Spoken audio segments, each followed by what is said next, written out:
আমি থাকি হলো ইসের ওই কানাডা টরন্টোতে। হ্যাঁ মিসেস, হ্যালো শোভন ভাই, কি অবস্থা? আপনি তো আসেনি, না ভুলে গেছেন নাকি আমাকে? আজকে নতুন একটা আইটেম নিয়ে আসছি আপনার জন্য, দেখেন। এটা হলো চকলেট ময়েস্ট, এটা আমার সিগনেচার একটা আইটেম। এই আইটেমটা আজকে নিয়ে আসার পর দুইটা আমি সেল করেছি, তো পার পিস সেল করি হলো 150 টাকা করে। আর এটা হলো চকলেট, আর এখানে আছে হলো ক্রিম আছে, ক্যারামেল আছে, চিনি, মিল্ক, এগুলো দিয়ে তৈরি চকলেট ময়েস্ট কেক, এটার নাম।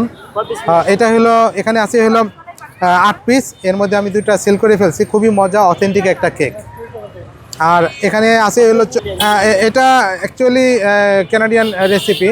আমি আজকে যেটা কাস্টমার আমাকে, আমি থাকি হলো ইসের ওই কানাডা টরন্টোতে। হ্যাঁ মিসিসাগাতে। সো আমি আসছি হলো দেশে অলমোস্ট 4 মাস, 4 মাস শেষ, আবার ব্যাক করবো ডিসেম্বরে। তো আমি এই সময়টা এখানে দিচ্ছি। তো এখানে আমার ওয়াইফের একটা পেজ আছে, তো আমি ওর আইটেমগুলো মার্কেটিং করি, খুব ভালো রিভিউ পাচ্ছি।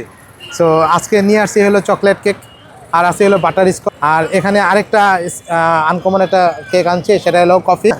এটা আছে হলো লেমন ব্যান্টো কেক, 1/2 পাউন্ডের, এগুলো রসমালাই চকলেট। আর এখানে আছে হলো বড় 2 পাউন্ডের আছে রসমালাই, আছে হলো ক্যারামেল পুডিং। সো এই আইটেমগুলো নিয়ে আসছি ফ্রাইডের জন্য। তো আমি আবার আমার ডিউরেশন শেষ হয়ে গেলে আমি আবার চলে যাব। তো আমি এখানে জাস্ট আমার যে স্মৃতিগুলো, তো এগুলো রেখে যাচ্ছি। আমি আশা করি নেক্সট টাইমে এখানে এসে সবাই এখানে ভালো ভালো অনেক রকমের কেক এনজয় করতে পারবে।